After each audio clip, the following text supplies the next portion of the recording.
Bienvenue à toutes et à tous pour cette deuxième rencontre muséo du cycle sur les collections indisciplinées avec pour commissaire donc Vanessa Ferret et partenaire privilégié Bretagne Musée, l'association Bretagne Musée.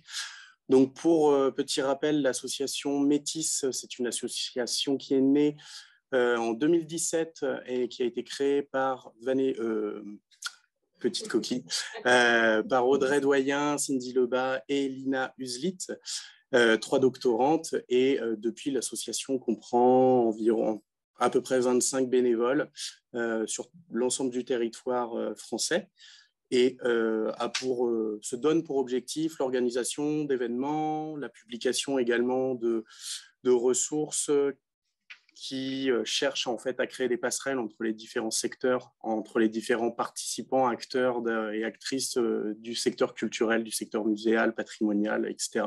Donc j'entends par là les chercheuses, chercheurs, les étudiants, étudiantes, universitaires de toute université privée ou non publique également, et les professionnels.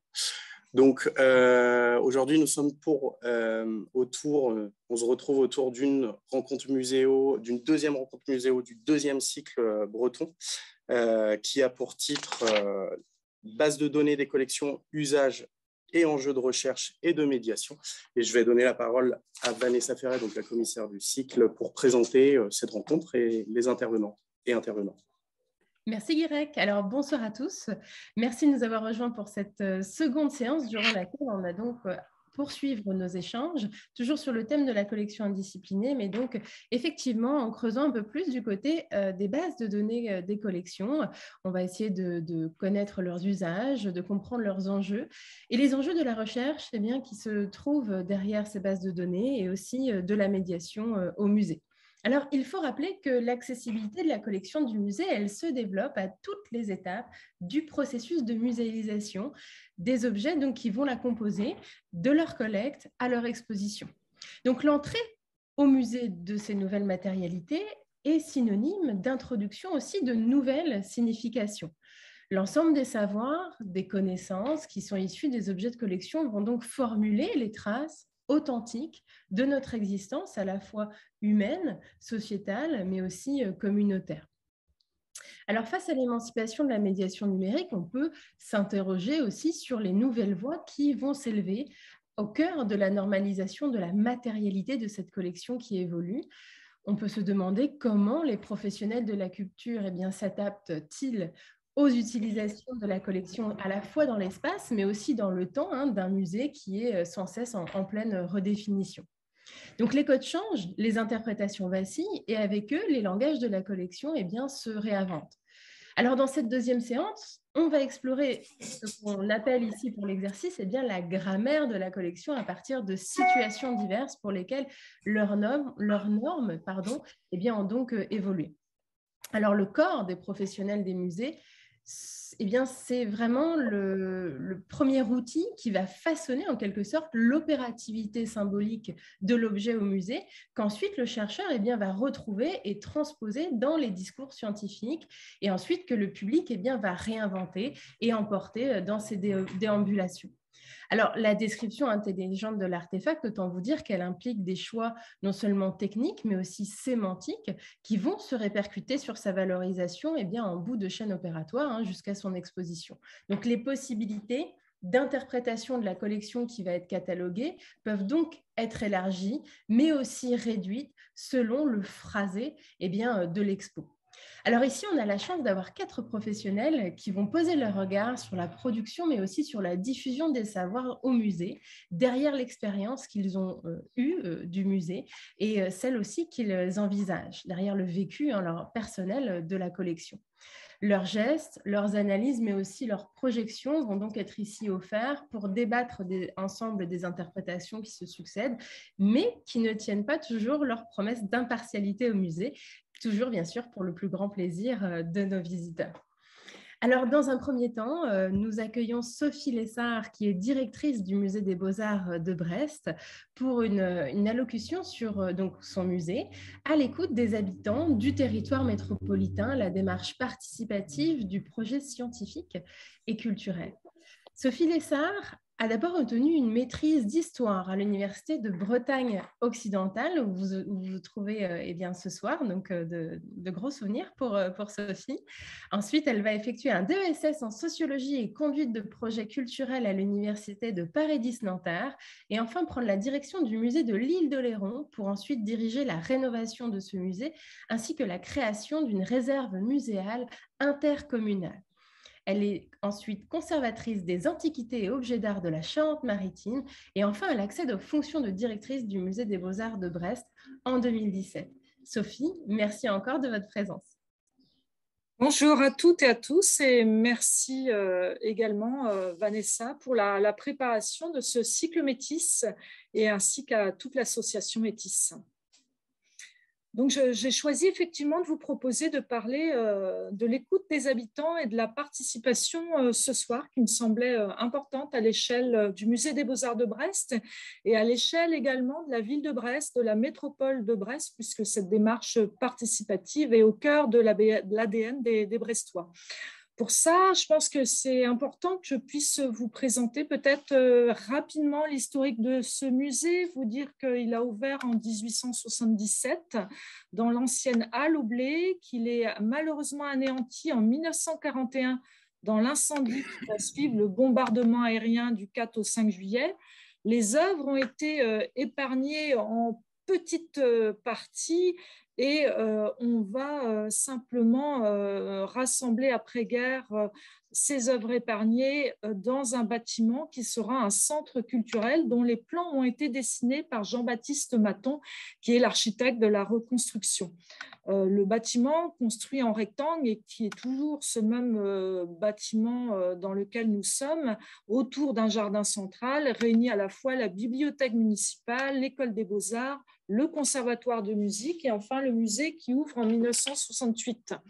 La collection est relativement riche, elle est composée de peintures, de sculptures, d'art graphique, mais également, et ça on le sait moins, d'objets d'art non occidental et ethnographique. Cette collection est relativement réputée pour la qualité de son fond, pour l'originalité aussi, comme en témoignent les nouveaux prêts à l'échelle nationale ou internationale, mais elles sont pourtant perçues comme relativement cachées par l'opinion publique, abondantes, mais cachées, dissimulées, variées, mais sans réelle tête d'affiche. Alors, ce retour des habitants de Brest, moi, ça m'a plutôt interpellée à mon arrivée en 2017 à la direction de ce musée. Le musée n'était pas doté de projets scientifiques et culturels, donc ça a été clairement la demande de la collectivité, de la DRAC Bretagne aussi, puisque en matière de PSC, il y a un dynamisme de la Bretagne qui faisait qu'il n'y avait plus que 3 musées en Bretagne qui n'étaient pas dotés de PSC. Donc j'ai eu à cœur de m'atteler à cette tâche, puisque ça devait constituer la priorité et qu'une fois surtout ce document validé par la métropole de Brest, ça devait constituer la première étape d'un important chantier de rénovation attendu depuis fort longtemps. Donc, pour moi, une démarche participative a été privilégiée pour mener à bien le projet scientifique et culturel.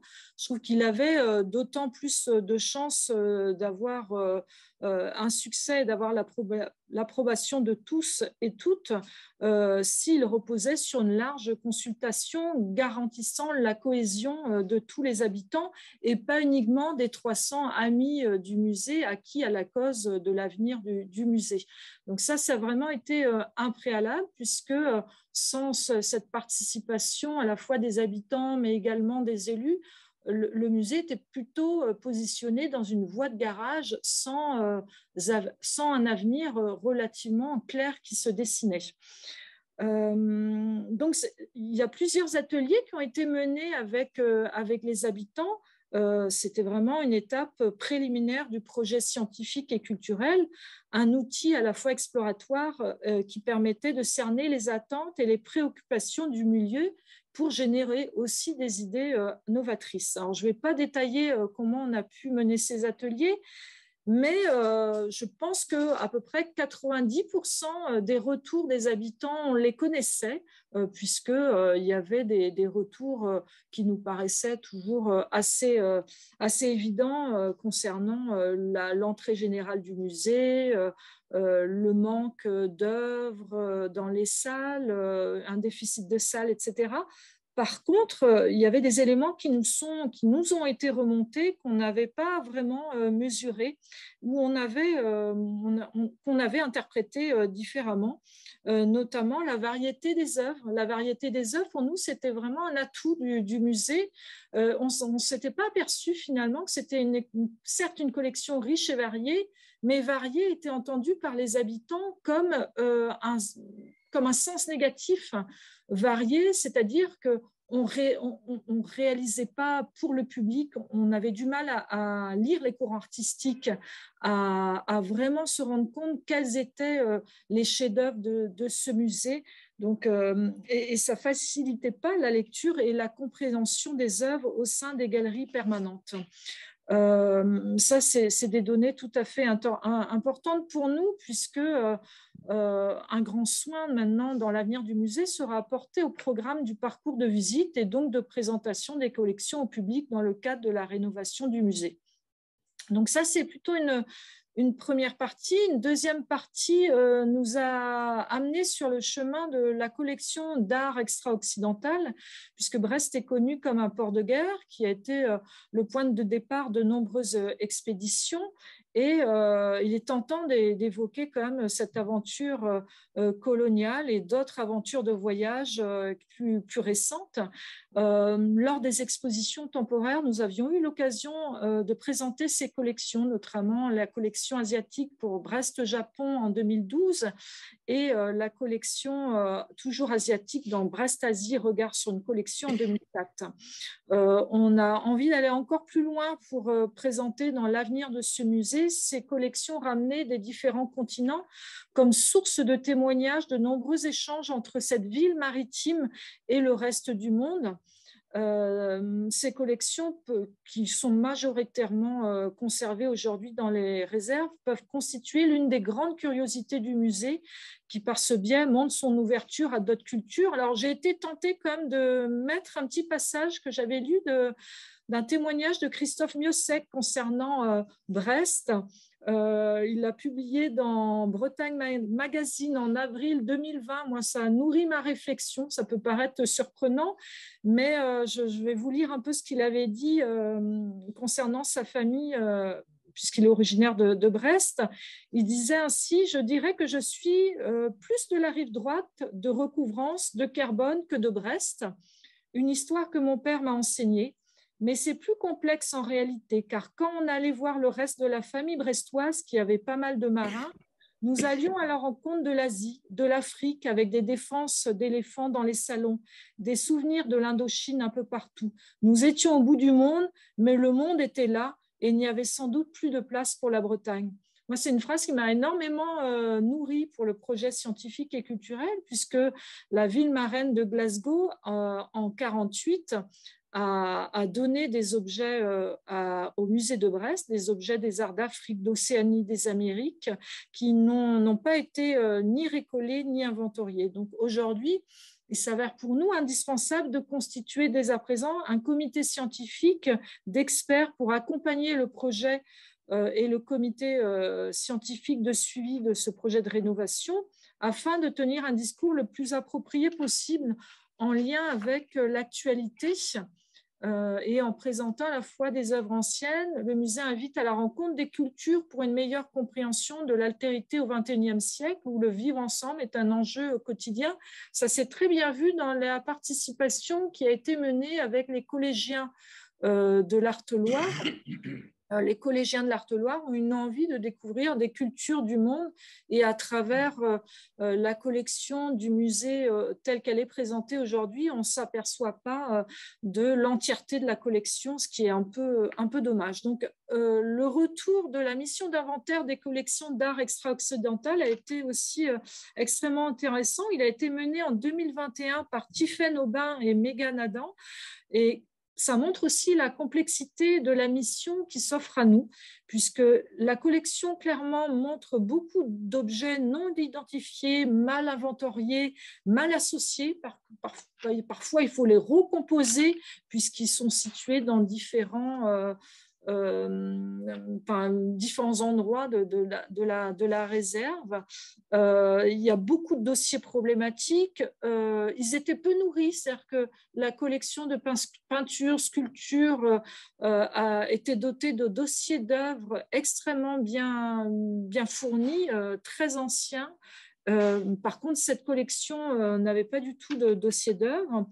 Il faut confronter les recherches, les inventaires et la collection présente dans la réserve et dans les réserves pour nous dire que de nombreux objets ont disparu aussi au cours du XXe siècle, alors probablement et très certainement dans le bombardement du musée en 1941, mais là aussi on superpose des couches d'inventaire et malheureusement on n'a pas un listing des objets qui ont vraiment disparu pendant la Seconde Guerre mondiale. Néanmoins, cette collection reste riche et diversifiée avec une prépondérance des objets africains et asiatiques, et à l'état actuel de nos recherches, il n'est pas possible de déterminer tout à fait la provenance précise de ces collections. Et c'est une collection qui est également dans un état de conservation plutôt assez moyen, voire en mauvais état, puisque elles n'ont pas été montrées depuis très longtemps et elles n'ont pas connu de politique de restauration également, mis à part la planche votive océanienne que vous découvrez là à l'image, qui est une planche votive qui a été traitée dans le cadre d'un échange avec l'école de Tours, et elle a été prise en charge par une jeune restauratrice dans le cadre d'un DNA. Donc, c'est une planche votive qui était marquée dans l'inventaire comme un bouclier de danse océanien. Finalement, on s'en éloigne, ce n'est pas un bouclier de danse, c'est vraiment une planche votive océanienne. Donc, suite à cette mission d'inventaire, l'ensemble des œuvres de ce fonds possède désormais un dossier d'œuvres, peu nourri pour l'instant, mais possède un dossier d'œuvres. Et on souhaite poursuivre cette aventure. Aujourd'hui, le PSC du musée a été validé par la DRAC Bretagne, par le service des musées de France.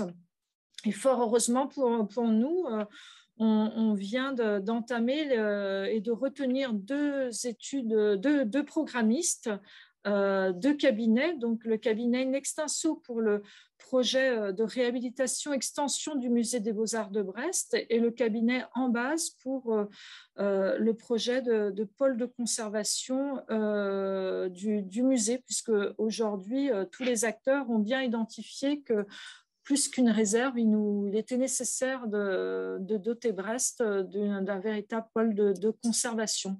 Donc voilà où on en est sur l'état de la recherche et de la participation à travers le projet scientifique et culturel. Pour terminer, je dirais que ça a été vraiment très porteur pour le musée, puisqu'on est dans une bonne dynamique de réhabilitation et de rénovation du musée en prenant en compte l'entièreté de la collection, ce qui n'était pas le cas à l'origine, puisqu'on avait un peu un musée hors sol, déconnecté de son territoire, dans le cadre de la ville de Brest, qui a été labellisée Ville d'art et d'histoire depuis 2017. Merci beaucoup, Sophie. Alors, est-ce que notre cher Philippe est dans les parages, Guirec, ou non? Oui. Il est là? Oui. Ah, il est là. Alors, nous allons poursuivre avec Philippe Bardel, qui est conservateur en charge du pôle scientifique de l'écomusée de la Bintinay. Après une formation initiale en scénographie, Philippe a mené des recherches sur l'architecture rurale au sein de l'écomusée, puis il est devenu responsable de la recherche au sein du service régional de l'inventaire général du patrimoine culturel de la région Pays de la Loire. Et par ailleurs, il participe au sein de l'écomusée de la Bintinay à de nombreux montages d'expositions à différents titres, notamment comme chef de projet en premier lieu, puis comme responsable des publics, et enfin depuis 2017 comme responsable du pôle exposition et collection de l'écomusée. Alors, comme vous pouvez voir, Philippe est très occupé et on est ravis de l'accueillir pour cette présentation autour de la réalité de l'objet versus symbolique de l'expo, petit arrangement au service de la narration muséographique. Philippe, c'est à vous. Alors, pardon, est-ce que tout le monde m'entend? C'est Oui. bien. Bonjour à tous. Donc, je vous propose pour démarrer cette présentation un petit clin d'œil avec un extrait du film. Est-ce qu'il va bien vouloir? Écran entier. Voilà. Je ne sais pas si vous l'avez à l'écran. Oui, c'est ça. Donc, un extrait du film Nomadland de Chloé Zhao 2020, sorti en 2020, pour poser la question, effectivement, qui est dans le titre, un film que peut-être certains d'entre vous ont vu, dans lequel, en dehors de la star Frances McDormand, on a un grand nombre d'acteurs qui jouent en fait leur propre rôle. C'est un petit peu le paradigme des écomusées, finalement, comment raconter des histoires de rien, avec des objets de rien et des gens simples. C'était le grand pari finalement de Georges-Henri Rivière quand il ouvre les écomusées avec ses comités d'usagers. Qu'en reste-t-il finalement après des années, a fortiori dans un établissement comme la Bantinais, où on a effectivement un grand nombre de fonctionnaires en poste dans l'équipe, et où effectivement les professionnels ont eu peut-être un petit peu de mal à partager avec ces comités d'usagers rêvés dans l'utopie des premiers écomusées, finalement la programmation culturelle. Donc, c'est pour poursuivre la présentation, ce qui a pu être tenté sur un certain nombre d'expositions dont je vais parler très rapidement ce soir. Je surveille l'heure. Effectivement, avec un premier exemple, une exposition qu'on a présentée il y a 2 ans de cela, l'exposition Campagne années 70. Exposition créée par Michael Liborio, qui est commissaire d'exposition, je crois, qui est avec nous ce soir. Et donc, vous voyez, on retrouve un petit peu dans l'esprit de Nomadland, suite à une collecte importante de mémoire autour de cette période. En gros, le thème de l'exposition, c'était avoir 20 ans dans les campagnes en 1970 et partir ou rester. Donc ici, une photo de Gérard au téléphone. On a un intérieur tout à fait typique. On devine encore la simplicité de l'intérieur, la pièce unique, le coin avec l'évier, le lavabo, la table pour les repas, et puis la sempiternelle télévision posée de manière extrêmement permanente et traditionnelle dans le pays de Rennes sur le frigidaire. Et donc ici, un témoignage autour de toutes ces nouveautés, le téléphone, l'arrivée de la télévision, toute cette révolution que ça a pu constituer chez ces jeunes issus du monde rural. Et effectivement, donc cette collecte de mémoire qui va permettre dans l'exposition de donner finalement du sens, et que Gérard puisse raconter l'histoire de Gérard, et que la photographie de Gérard puisse être reçue par le visiteur avec le témoignage voilà, de la personne qui est présentée sur cette image. Donc, je le dis indépendamment finalement des qualités de la photographie, puisque l'exposition mêlait, c'est un des aspects importants, mêlait des photographies professionnelles et des photographies amateurs. Le sujet étant non pas le travail du photographe, mais en tout cas dans l'exposition, l'histoire que racontaient les objets. Alors toutefois, ce dispositif peut aussi connaître ses limites. Ici, une photo nous l'appellerons Annie, qui nous présente ici une photo prise par son amoureux, son premier amoureux, qui est devenu son mari, et qui était là aussi joint à un témoignage de cette première sortie où ils se sont étreints pour la première fois. Et finalement, après que quelques amis ou connaissances aient découvert ce témoignage et été très surpris, voire choqués qu'elle puisse raconter avec autant de liberté ses souvenirs, et bien finalement, Annie, sous la pression de ses proches, a demandé à ce qu'on retire le témoignage, et seule la photographie, un petit peu anonyme et finalement un petit peu mystérieuse, est restée dans l'exposition. Donc voilà, déjà, premier petits arrangements finalement avec l'histoire vraie et les limites finalement de cette volonté vertueuse de dire les choses telles qu'elles sont. Un autre aspect que cette exposition a révélé, là je vous présente une yaourtière, un objet sans doute assez banal pour ceux qui ont vécu ces années 70, une nouveauté, l'arrivée des yaourts qui sont très chers et la possibilité grâce à ces yaourtières distribuées très largement de produire soi-même ces yaourts. Dans le bassin de Rennes, c'est quelque chose qui est très singulier puisqu'il n'y a pas de fromage en Bretagne jusque finalement à une époque assez récente. On a montré que jusque dans les années 80, finalement, on ne consomme pas de fromage en Bretagne. En revanche, on consomme un certain nombre de recettes de lait caillé, de lait fermenté de manière traditionnelle. Et du coup, la yaourtière va venir de manière assez spectaculaire amener une révolution et finalement une révolution dans la continuité de ces recettes traditionnelles. Bon, ben, cette histoire que je viens de vous raconter, évidemment, ce n'est pas du tout celle que les visiteurs ont perçue, puisque eux, ce qu'ils ont vu, c'est leur souvenir d'enfance. Ah oui, tu te rappelles, maman, elle faisait des yaourts. Et voilà, et finalement, quand l'histoire est trop proche du parcours du visiteur, eh bien, on peut avoir un visiteur qui va finalement manquer je dirais la motivation du commissaire va manquer cette histoire qu'on lui raconte pour finalement se replier quelque part sur ses souvenirs et parfois la simplicité de ses souvenirs. Alors, je change complètement de période. Là, on est sur une exposition consacrée au bois et à la forêt. Vous avez ici un intérieur reconstitué d'un atelier tel que nous l'avions découvert. Il y avait dans l'exposition des vidéos. Alors là, je ne vous ai pas montré plus de détails. On avait des vidéos, alors pas la personne qui est en photo ici, mais voilà, des vidéos du dernier utilisateur de ces machines qui étaient restés avec, par exemple, des traces que vous voyez à la craie, des marques que vous voyez à la craie sur la machine. Donc là aussi, on racontait cette histoire qui était très touchante pour les visiteurs parce que voilà, elle renvoyait, comme cette grande photo de fond, donc à une réalité que beaucoup de visiteurs avaient connue. Il y avait des ateliers de menuiserie un peu partout et pour certains, eh bien, c'était un moment assez émouvant de retrouver finalement dans une salle d'exposition, dans un musée moderne, de retrouver cet intérieur. Alors voilà, pourtant la recette, elle ne fonctionne pas forcément parce qu'un objet tout aussi authentique qui était présenté dans une partie un petit peu attenante, un tour à bois qui était un tour à bois du Jura et qui racontait en fait la vie d'un ouvrier du Jura qui, dans les années 30, est venu en Bretagne pour travailler sur la fabrication des meubles parce qu'il y avait besoin de tourneurs pour notamment les décors néo-bretons qui fleurissaient à cette période.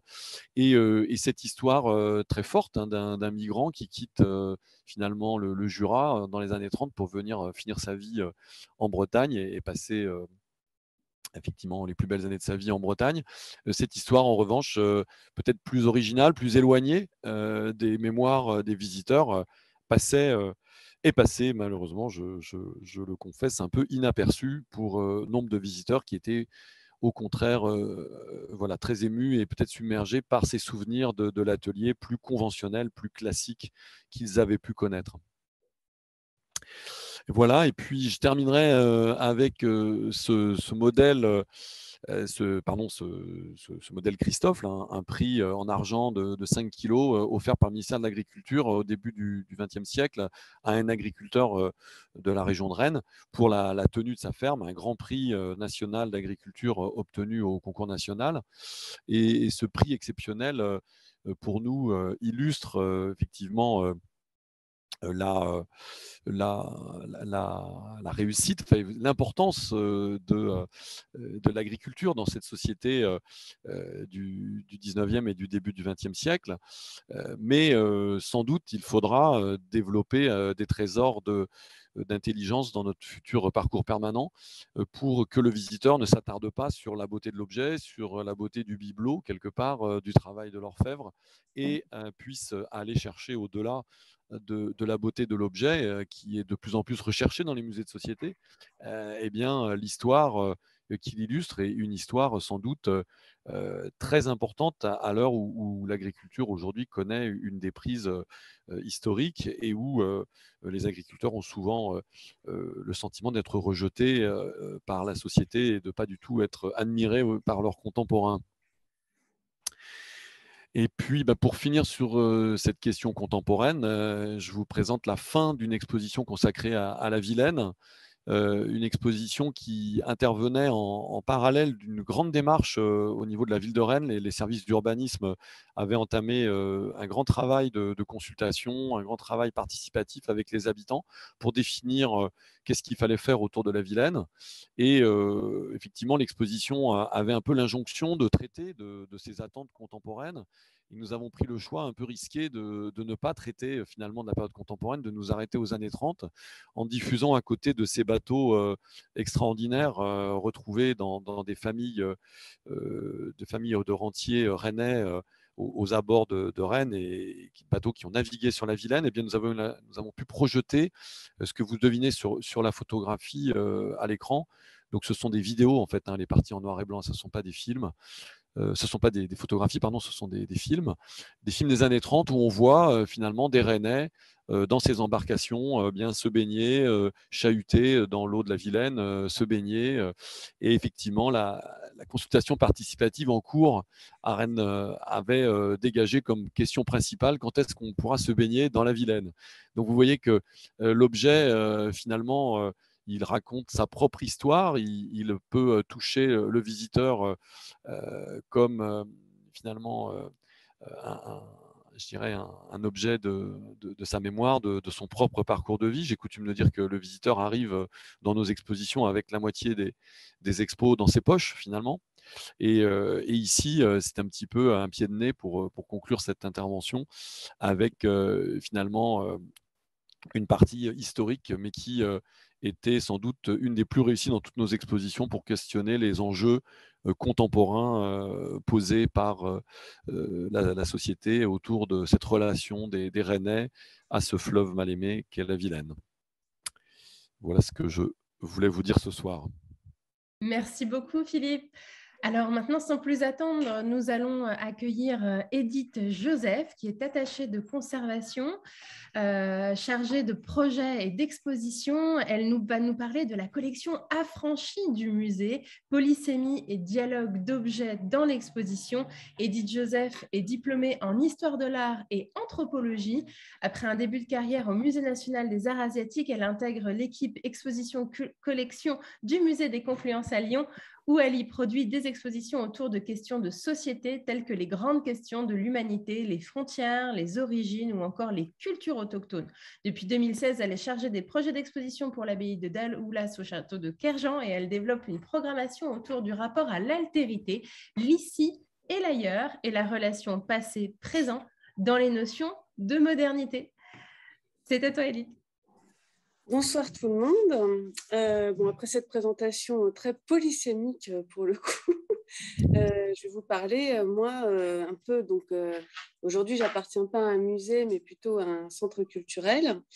Et je voulais vous parler justement de cet objet affranchi de la collection. Parce que quand on n'est pas, on peut aussi être en milieu muséal et avoir totalement cette démarche, mais quand on n'est pas en milieu muséal, on a un rapport aux collections qui n'est pas lié à, mes collègues savent bien de quoi je parle, à la valorisation des collections. Il n'y a pas un rôle de valoriser des fonds, de les mettre en valeur à la fois dans une contemporanéité, mais aussi dans la profondeur historique qu'ils ont, ni non plus de typologiser des objets, d'avoir une typologie préétablie et fixe des objets, comme c'est souvent le cas aussi bien, je pense, en ethnographie occidentale qu'extra-occidentale, qui nous amène souvent aussi à donner un prisme culturel parfois un peu rigide. On parlait tout à l'heure de rapport à l'altérité. Moi, je vais m'arrêter 2 secondes là-dessus parce que c'est vrai que quand on fait une exposition de société et que comme nous, on est amené aussi à avoir des parallèles entre différentes sociétés. On va faire quelque chose de société transculturelle, donc on va multiplier les géographies. On va devoir s'attacher vous allez voir, je vais atterrir, on va devoir s'attacher parfois à traiter d'un sujet, un sujet sociétal. Je parlais que de mon expérience à l'abbaye d'Aoula, parce que ça m'intéressera plus, mais quand on s'intéresse à des sujets comme à la peau, la mort, le rapport à la diversité dans la République, de fait, on a tout un champ pour pouvoir faire une proposition expographique, mais d'un autre côté, on a aussi tout un champ. Et là, on a accès à quelque chose d'extraordinaire et à la fois vertigineux, qui est la polysémie des objets. Par exemple, pourquoi je vous montre ce rasoir? Ce rasoir est un objet très banal. Ce rasoir n'est pas un objet, a priori, de collection. Par contre, aussi bien Philippe que Sophie peuvent en témoigner, ce rasoir, s'il se retrouve dans une collection de musée, c'est parce qu'il peut avoir une histoire à nous raconter sur la personne à qui a appartenu ce rasoir, nous raconter quelque chose sur l'industrie du rasoir, voire même si c'est un rasoir BIC, sur l'évolution des plastiques dans le monde occidental. Bref, avec cette petite introduction, je voulais juste vous montrer que du plus banal au plus complexe, l'objet, quand il vient pour servir le propos d'une exposition, peut aussi exprimer tout un tas d'idées qui ne sont pas forcément attachées à nos premières idées. Et le jeu qu'on va avoir, nous, dans cette démarche, par exemple à l'API, où on travaille beaucoup. Alors, je reviens un peu sur l'API parce que c'est vrai que c'est intéressant, parce que j'étais très interpellée par ton intervention sur cette histoire de rapport à l'altérité.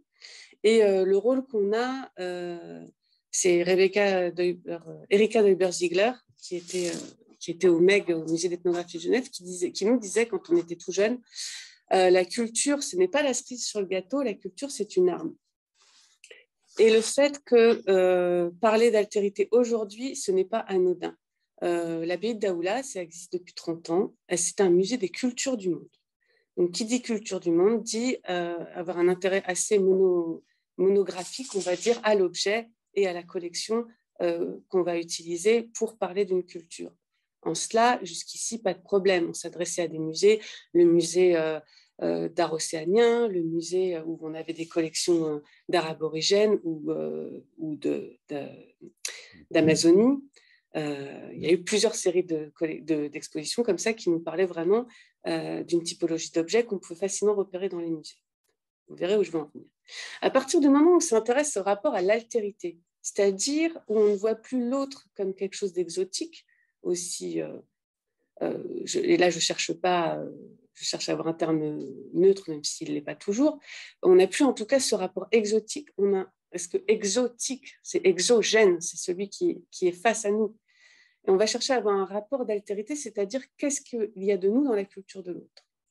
Or, pour l'instant, beaucoup de collections muséales en France, voire même en Europe, ne sont pas très armées pour ça en termes de, on va dire, là je parle de quelque chose de très pragmatique, de fonds de documents, de bases de données documentaires, de thésaurus, de champs lexical. Quand nous sommes amenés à faire des recherches, et par exemple la collection du Musée des Beaux-Arts de Brest, c'est formidable votre démarche, mais c'est vrai que pour l'instant, elle est assez aveugle à nos yeux.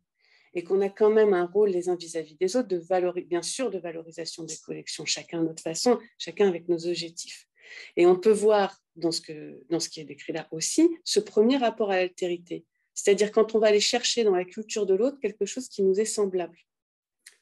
C'est quand quelqu'un qui vit en Papouasie-Nouvelle-Guinée a plus de points communs avec nous que notre propre voisin. Et ça, c'est important d'arriver à le lire dans une collection. Je vous donne un petit exemple, parce que j'avais dit que je ne parlerais pas trop, mais je vous montrerai surtout des images, parce que c'est très foisonnant comme sujet. Par exemple, j'ai fait un peu deux parties comme ça. J'ai choisi de vous montrer des objets de l'intime qui sont issus de collections qui ne nous parlent pas forcément d'intime, mais on va prendre notre texte d'un objet de collection pour nous parler de très près. Ici, face à vous, vous avez une série d'objets issus de la collection de cire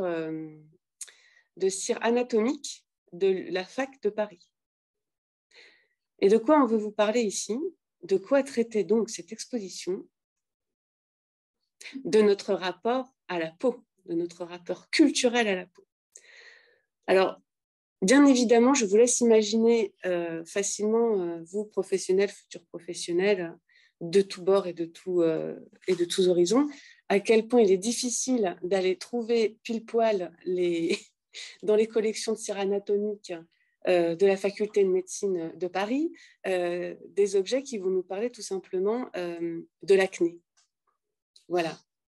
Vous n'allez pas rentrer dans votre moteur de recherche, si tant est que vous ayez accès à un moteur de recherche public, ou sinon vous vous déplacez sur place pour être sur la base de données en direct dans les lieux de conservation.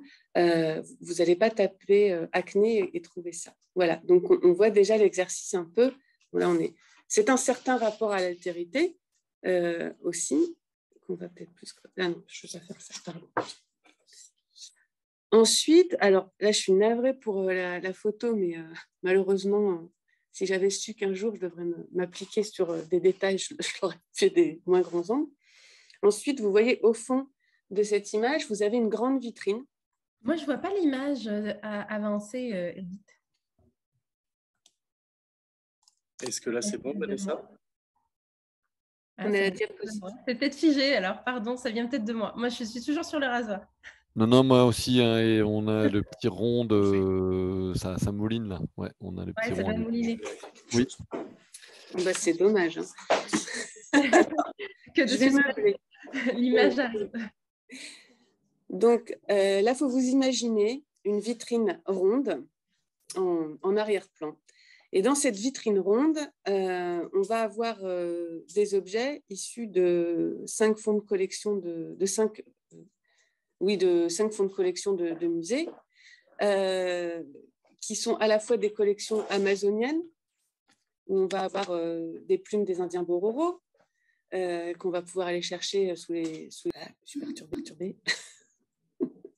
Il y a un yaksha dans l'ordinateur, il y a un esprit qui ne veut pas que je parle de lui. Ça doit être ça. Donc voilà, pour vous expliquer, on va avoir donc des plumes d'Amazonie qu'on se sert comme ornement à mettre dans le nez, dans la bouche, dans les oreilles. Ce sont des objets de protection puisque les Amazoniens pensent qu'il faut couvrir les trous qu'on a pour pouvoir se protéger. Donc on a des plumes qu'on met dans les trous d'oreilles, dans les trous de la lèvre, pour protéger les trous, on aura compris. Vous avez aussi des labrets issus de différentes populations africaines, d'Afrique de l'Est avec les Zoulous, d'Afrique de l'Ouest avec les labrets Yoruba. Et puis, vous avez en même temps, exactement au même plan, des piercings qui ont été empruntés non pas à une collection de musée, mais à un perceur, tatoueur qui est sur Brest, d'ailleurs. Bon, voilà. Donc, cette vitrine, elle nous parle tout simplement de comment on modifie son corps pour exprimer qui on est. Mais on a fait le choix, alors certes, ça en frustrera certains, mais on a fait le choix de ne pas expliciter la nature culturelle de chaque objet, de ne pas, comment dirais-je, affermir cette idée que les pratiques culturelles de l'autre sont des pratiques très étranges pour nous et étrangères, mais bien que ces pratiques, vues sous un certain angle, accompagnées de certains objets, pouvaient aussi nous parler de nous. Et la façon dont on transforme ce corps pour exprimer socialement, voire sociétalement, une position, qu'elle soit collective, comme c'est le cas chez les Bororo, par exemple, qu'elle soit plus individuelle, comme c'est le cas chez nous quand on décide de se percer la lèvre ou le menton, quoique ça se discute aussi parce qu'il y a aussi une notion de communauté. Voilà. Si je parle trop, faut me dire. Est-ce que vous voyez les images défilées? Oui. Donc, c'est dommage, il y a l'image d'après. Encore quelque chose de l'ordre de l'intime. Là, j'ai choisi volontairement. Alors, si l'image, s'il n'y avait pas un reflet dans la vitrine, vous verriez des statuettes africaines. Donc, on a une série de statuettes africaines.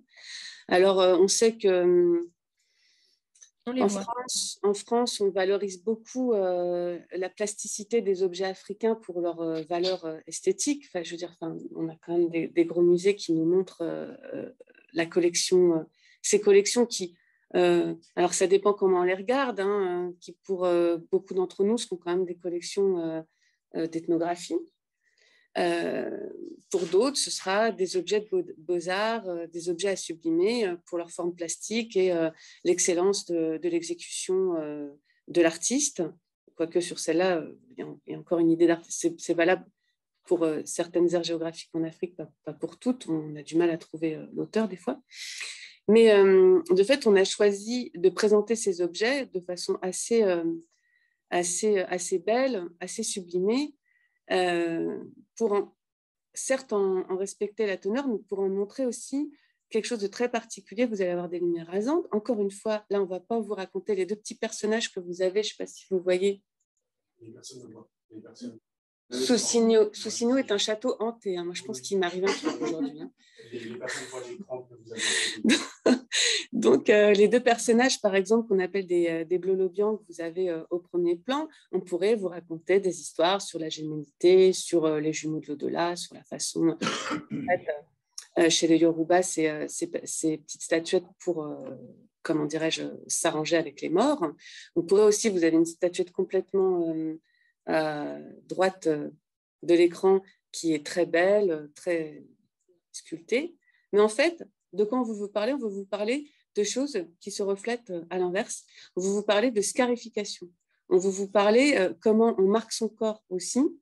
Là, encore une fois, pas seulement pour une affirmation individuelle, mais comment le corps est marqué par la société. Là, on est de quelque chose d'un peu différent, puisque ce n'est pas forcément le choix de l'individu, c'est en tout cas le choix de l'individu quand tu dois rentrer dans un collectif, quand il doit évoluer socialement. Là, on est sur des rites, par exemple, de passage d'âge, et on a des signes par la scarification qui n'existent pas qu'en Afrique aussi, qui existent en Amazonie, pour marquer cette arrivée. Et là, l'autre question, c'est comment on se situe. C'est-à-dire cet objet qu'on va chercher, on ne va pas le chercher par aire géographique, on ne va pas le chercher par pratique culturelle, parce que le contexte d'usage de l'objet n'est pas celui qu'on a ici, mais on va devoir faire une recherche très fine, et souvent, bien merci, heureusement qu'on a des chargés de collection et des conservateurs dans les musées qui nous permettent aussi de faire ce travail de fourmi, pour pouvoir expliquer en quoi, pour pouvoir trouver cette pièce qui va nous manquer à notre illustration. Et dans cette démarche, il y a un autre niveau qui vient, c'est aussi montrer, au-delà de l'objet muséifié, de l'objet qui est dans sa réserve ou dans son parcours permanent et qui, des fois, a du mal à exprimer. C'est souvent des objets, en tout cas en extra-occidental, sur lesquels on se demande encore s'ils sont en usage ou pas en usage. Ce qui intéresse, là, je parle aussi par rapport à une médiation vis-à-vis des publics qu'on a en exposition, hein. De un petit peu casser des idées reçues ou en tout cas satisfaire la curiosité des visiteurs. Et donc ces photos qui étaient en pendant sont là pour témoigner de la pratique vivante.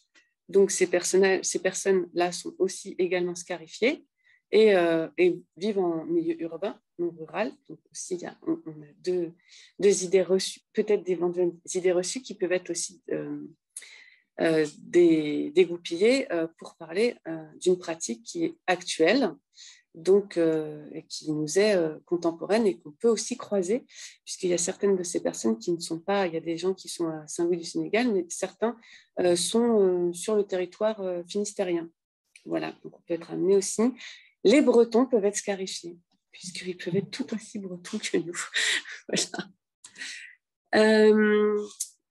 Là, je passe je vais vous montrer autre chose de cette grammaire de l'objet en exposition, qui est plutôt la collection comme un objet qui nous donne des références communes. Là, on ne parle pas de son intimité, mais on parle de quelque chose qui va faire sens à travers d'objets très banals, qui va faire sens pour tout le monde, on l'espère. Alors, comme disait Philippe tout à l'heure, évidemment, il y a les intentions, les désirs du commissaire d'exposition, et puis il y a l'appropriation du public qui, des fois, n'est pas au rendez-vous. Mais alors là, c'est un bon exercice de style, parce qu'ici, on se situe dans une représentation de la diversité au sein de la République française, et que sur cette image, vous voyez une série de couvre-chefs, chapeaux et autres couvre-chefs. Et qu'est-ce que nous dit cette série de couvre-chefs? Elle tente de nous dépeindre, en fait, les différentes couches de la société. C'est un rapport, on va dire que là, on est à la base de l'anthropologie culturelle qui consiste à définir les 3 groupes que sont la famille, la communauté et l'institution. Et on a fait l'exercice pendant 6 mois avec 2 conservateurs du musée du MUSEM que j'ai contactés en leur posant mon projet. Je dis voilà, je veux illustrer cette triple appartenance sur le territoire français par des chapeaux ou des couvre-chefs. Et on a recherché dans les collections tous les objets de la casquette de facteur au casque de garde républicain, en passant par la coiffe de mariée. Oui, mais laquelle? Est-ce qu'on prend une coiffe bretonne? Est-ce qu'on prend une coiffe de mariée plus classique, on va dire?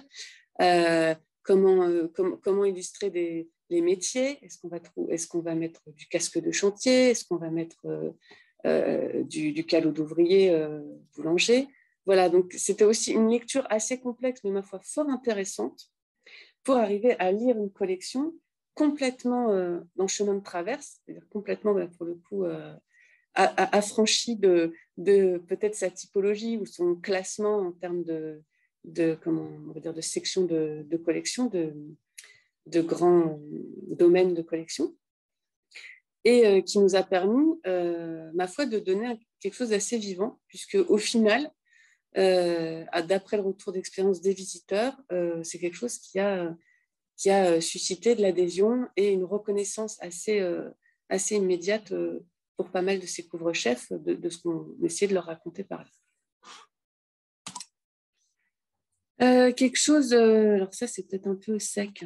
Alors là, devant vous, vous avez des vitrines qui nous montrent des papiers d'identité. Là où je voulais parler d'autre chose, c'est le croisement entre la collection en exposition. Nous, on a amené, je pense qu'on est loin d'être les seuls, à croiser et la collection, donc des objets qui ont un statut patrimonial. Donc là, vous avez des papiers d'identité, notamment vous avez des papiers des cartes de rationnement pendant la Seconde Guerre mondiale, et puis des papiers d'identité où il a été noté juif d'abord à la main et puis ensuite au fer à chaud, qui nous ont été prêtés par le Musée national de l'histoire de l'immigration. Donc des collections à haute valeur symbolique et de l'ordre du témoignage historique. Mais à côté de ça, on a demandé aussi à nos collègues, parce qu'on avait besoin d'illustrer jusqu'au bout cette histoire de l'identité française, puisque là, l'idée, c'était un discours sans parole, parce que c'est pas de prendre position, mais c'est de montrer des documents qui nous montrent un peu, ne serait-ce qu'administrativement, quelle est cette identité française. Et donc, on a aussi des collègues qui nous ont prêté leur propre carte d'identité, dont notamment une carte aussi de Français d'Afrique, qui était assez originale. Et c'est là qu'on est aussi un peu, peut-être parfois, surprenant pour les collections en musée, c'est qu'on va mélanger à ça des objets qui n'ont rien à voir avec ces objets patrimonialisés, mais plutôt des objets de tout à chacun, que les gens nous prêtent et qu'on leur rend les suites. C'est aussi peut-être une liberté qu'on a, mais je pense que tout le monde peut l'avoir, d'emprunter des objets pour les exposer au même titre que des objets de collection. Alors, ces objets font-ils collection ou pas? Nous, dans le mesure, on n'est pas un musée. Je sais que c'est plus une question pour nos collègues du musée de Bretagne. C'est dans quelle mesure, quand on fait une exposition et qu'on emprunte des objets à des gens, donc on est dans un registre de collecte sur le territoire, est-ce qu'on fait rentrer ou pas dans la collection ces objets? Mais ça, c'est Philippe qui pourrait... Je ne vais pas mordre sur les plates-bandes de Philippe Bardel. Donc ça, c'est la même chose. On est pas un autre exemple, puisque là, on est sur des objets qu'on a ramassés. C'était des pancartes pour les manifestations dans le cadre des attentats du Bataclan, et donc des manifestations qu'il y a eu après, et des objets qui ont été fabriqués à l'issue pendant ces manifestations, et qu'on a trouvé parmi des personnes qui avaient participé aux manifestations, et qui finalement ont été repérés par le MUCEM et sont rentrés aux collections au MUCEM. Voilà, donc on a aussi l'inverse. Et voilà, je voulais finir par cette dernière image, ces deux dernières images, en se rapprochant de plus en plus on parle de projet participatif. Le projet participatif, nous, on en est très friands, justement, pour faire ressortir ce rapport à l'altérité et aussi pour parfois ne pas être trop perçu comme un lieu qui parle de choses très éloignées, très globales, de l'ordre de la culture mondialisée, pour s'intéresser à des choses très locales. Bon, là, on a un service AT. Ce service AT, il appartient à aucune collection en France.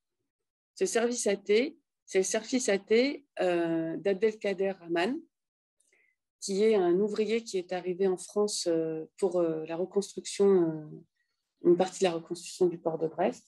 Mon histoire là-dessus est un peu légère.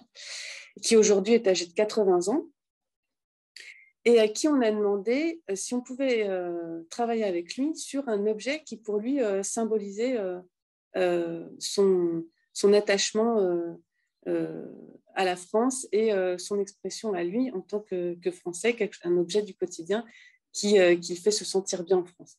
Et il nous a prêté son service AT. Et cet objet est accompagné d'un témoignage. Alors, j'aurais bien aimé vous montrer d'autres images qui étaient lors d'un projet que j'avais mené à Lyon qui s'appelait Objet migrateur, où là, on voit où là, la collection est complètement affranchie du monde muséal, puisque c'est tout au long de cette démarche, j'ai une image du résultat. Là, ce n'est pas objet migrateur, c'est toujours diversité, mais j'ai souhaité, j'avoue franchement, faire la même chose, parce qu'en même temps, on n'est pas toujours obligé de réinventer la recette quand il y a une pertinence à faire, qui sont finalement ces objets. Tous ces objets appartiennent à des particuliers qui nous livrent leurs témoignages et à qui on demande quasiment de se livrer à l'exercice de la collection. C'est-à-dire, on va leur donner des données assez précises. On va leur dire, bon là, c'est de l'autre côté, donc vous n'allez pas. On va vous dire, vous allez choisir un objet qui pour vous est emblématique de votre vie en France de français. Donc là, on a une personne issue de l'immigration maghrébine, qui aujourd'hui, tous ces gens-là ont la nationalité française. On a une personne qui vient des Outre-mer avec un livre. On a une personne qui est français des Comores, qui est né aux Comores avant 1970, et qui du coup est français, parce que sinon il ne serait plus français. On a un très beau portrait de quelqu'un qui vient de Plougastel d'Aoulas, qui est de Plougastel d'Aoulas depuis une dizaine de générations. Il dit que quand il va au cimetière, il va voir sa famille.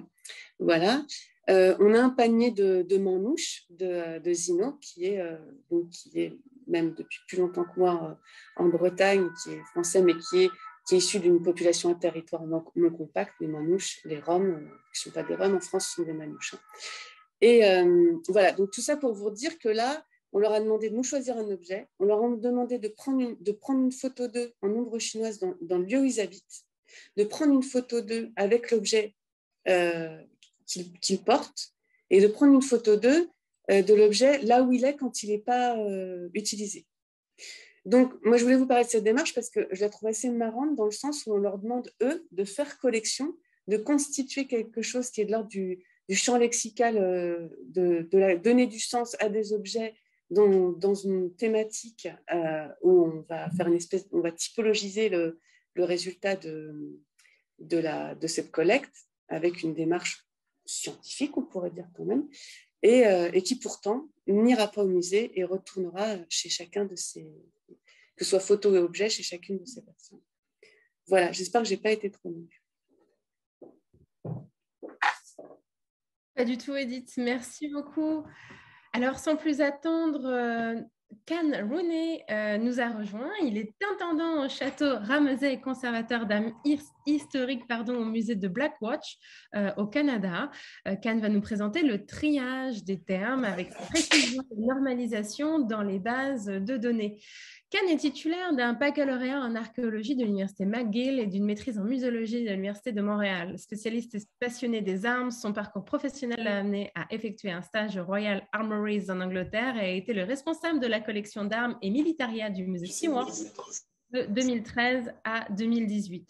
Aujourd'hui, Can Rooney est l'intendant du Château Ramsay, site historique et musée non loin de Montréal, en plus d'avoir participé en 2016 à l'émission Faut en parler, la culture des armes au Québec sur ICI RDI. Monsieur Rooney est l'auteur de plusieurs articles sur le sujet, dont Godsall Bullpup, excuse l'accent, Can 11005, The Story of an English Test Rifle in Montreal, publié en 2018 dans la revue scientifique britannique Arms and Armour. Et Can, c'est à toi, je te laisse la parole. Parfait, je vais tout de suite mettre mon petit dispositif. Alors, voilà. Je vais vous parler d'une piste un peu différente que mes autres collègues. Je ne vais pas parler de l'exposition ni de la collection, mais plutôt de l'enregistrement des termes dans des bases de données. L'exemple d'armes à feu au Québec, c'est intéressant parce que, premièrement, on parle d'une collection qui est 100% technologique, c'est-à-dire que les caprices et les vœux du conservateur n'ont aucun rôle à jouer. L'article doit être décrit pareillement par toutes les institutions car c'est le même type d'objet. C'est intéressant à Montréal, au Québec, parce que une partie de mon devoir, c'était de trouver les bons termes en français. Ça peut sembler être drôle pour vous, surtout parce que j'imagine vous êtes capable de voir que je ne suis pas francophone. Mais au Québec, on a une certaine exigence de toujours utiliser les termes francophones. Alors, quand je décris une arme qui a deux canons, un sur l'autre, et qui est utilisé pour la chasse, par chez nous, on appelle ça un fusil de chasse à double canon superposé. Chez vous, vous dites un shotgun over-under, qui ne peut pas être le terme utilisé par nous. Alors, j'ai dû inventer des mots en français, un lexique pour décrire des armes à feu qui étaient aptes, utiles et surtout universel. Alors, on va commencer comme ça, parce que je trouve ça très ludique et tous ceux qui me connaissent savent qu'en regardant un film, si quelqu'un entend crier « Oh non, pas encore », c'est toujours moi en réaction à ça. En fait, je parle de ça juste pour vous donner une idée de comment le langage du public, ça rejoint un peu ce que Philippe disait au niveau de le mariage entre les commissaires et les publics. Les publics ont leur propre langage qu'ils vont continuer d'utiliser. Puis le but de le commissaire, ce n'est pas nécessairement de rejoindre ce langage, mais au moins de le connaître. Alors, dans cette photo-là, je vais vous voler le punch tout de suite. Les deux sont des pistolets, mais il y a seulement une qui est un revolver. À droite de votre écran, vous voyez, il y a un pistolet qui a clairement un cylindre au milieu. Puis on peut imaginer que cet cylindre tourne, ou en anglais, revolve.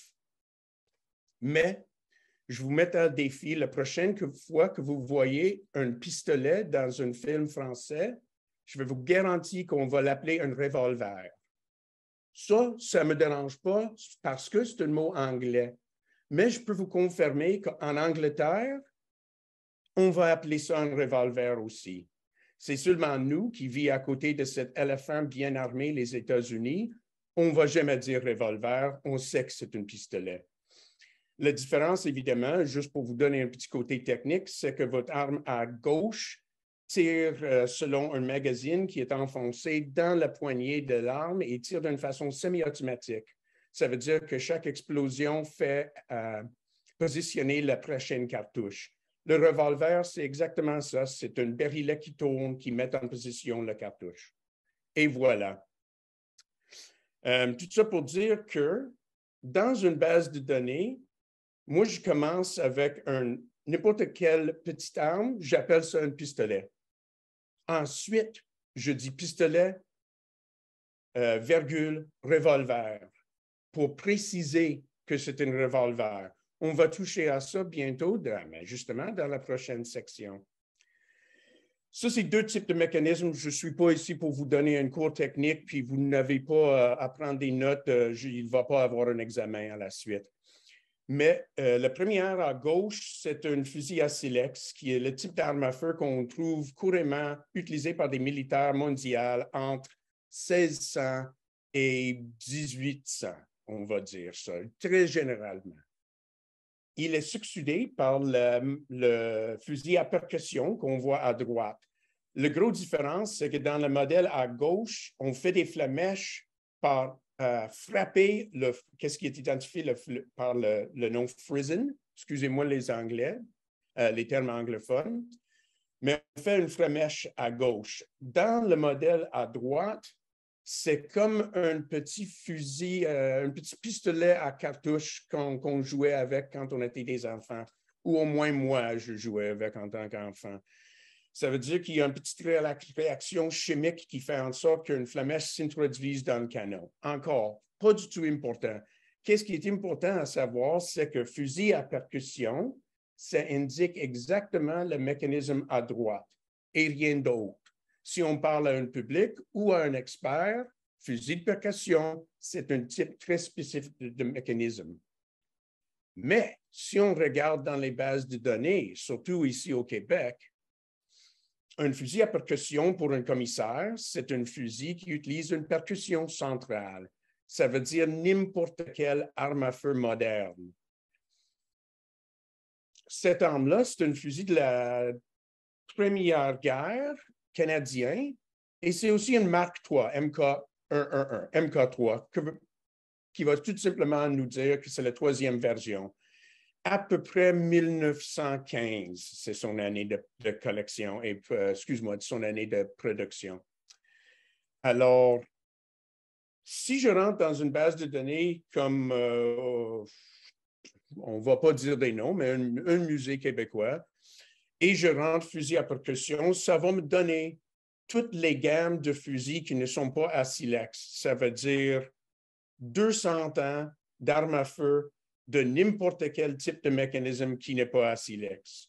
On s'entend qu'en tant que chercheur, cette déclension est 100% inutile. Je ne peux pas chercher un objet par fusil. C'est un peu comme si je rentre dés à jouer, puis j'ai aussi des dés à coudre.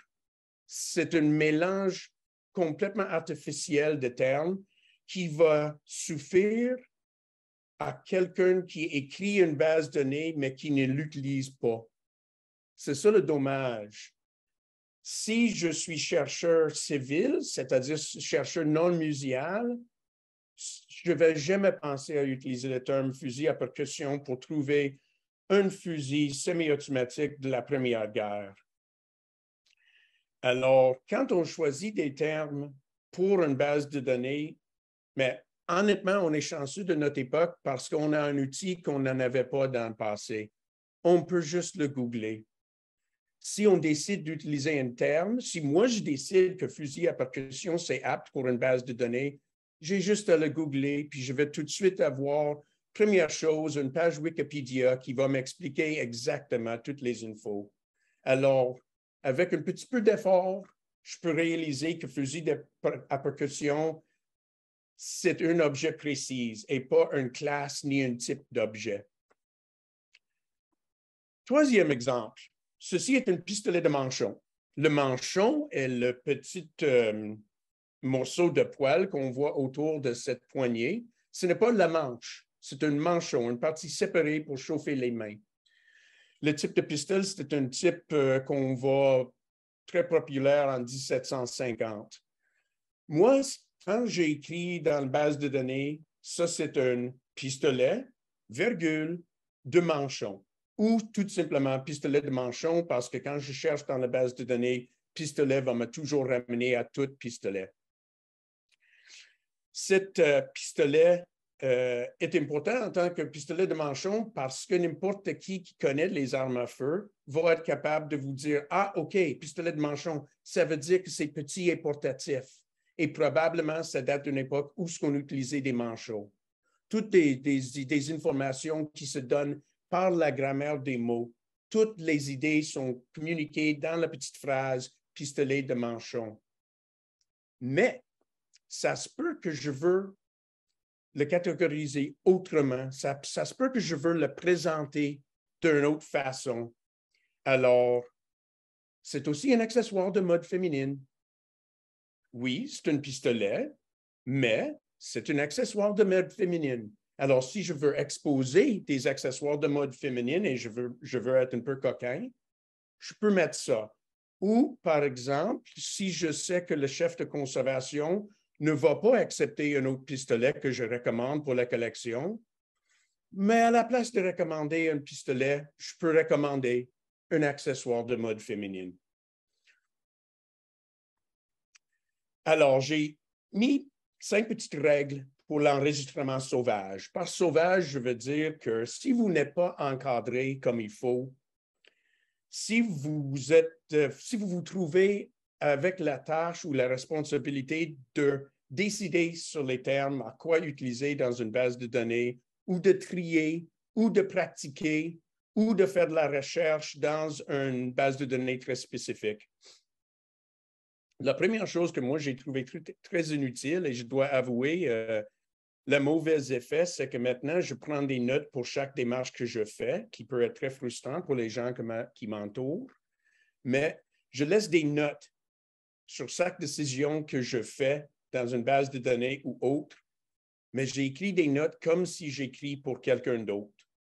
Parce qu'honnêtement, je ne peux pas parler pour vous, mais mes petites aides-mémoires que je peux écrire à 2 heures le matin, ça prend quelques semaines avant que j'oublie qu'est-ce que je voulais dire. Alors, c'est toujours important de documenter votre documentation. Ce n'est pas juste une démarche personnelle, mais c'est aussi une démarche pour les suivants, les gens qui vont vous suivre, qui vont trouver vos notes. Par exemple, une affaire que j'ai catégorisée ou que j'ai cataloguée, c'était un trousseau de clés, pas un arme, mais un trousseau de clés.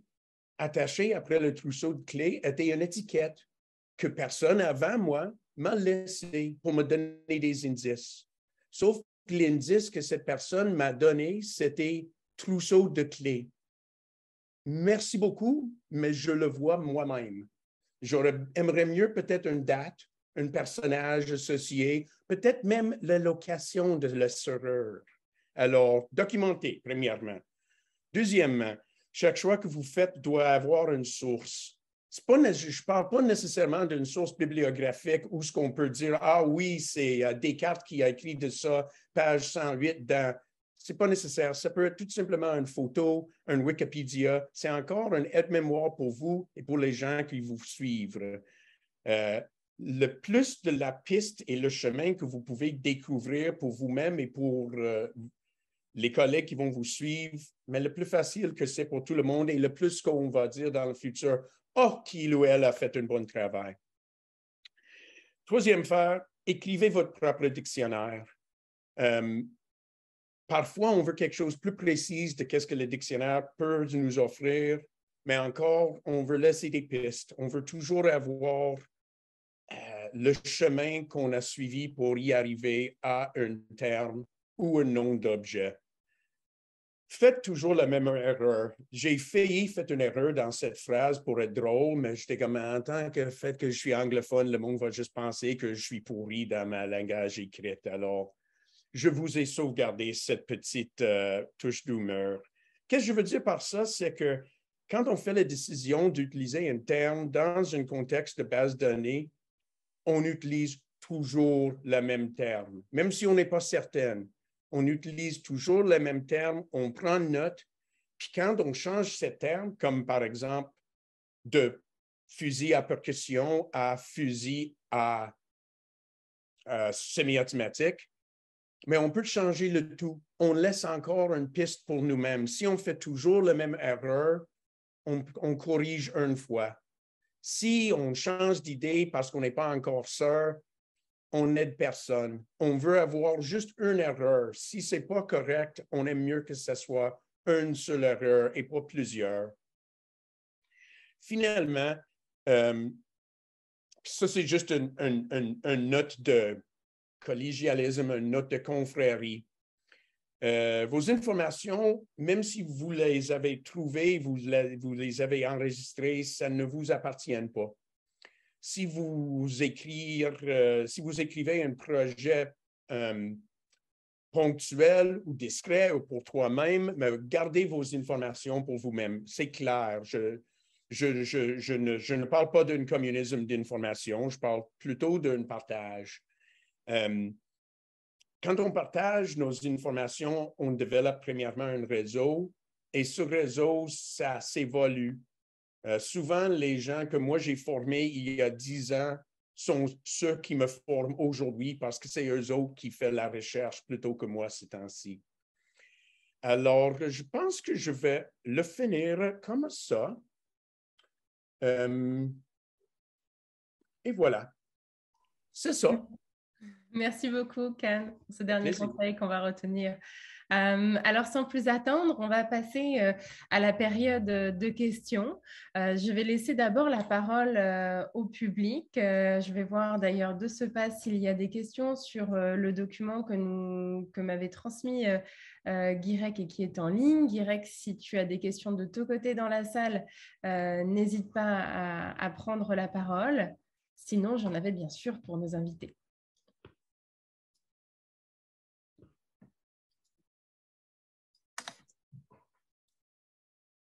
Ah, je vois la salle. Bonsoir à tous, merci d'être là.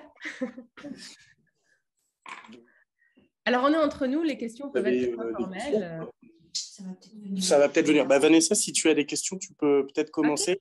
Ouais. Ça marche. Alors, à brûle-pourpoint, Sophie, j'avais une question pour vous.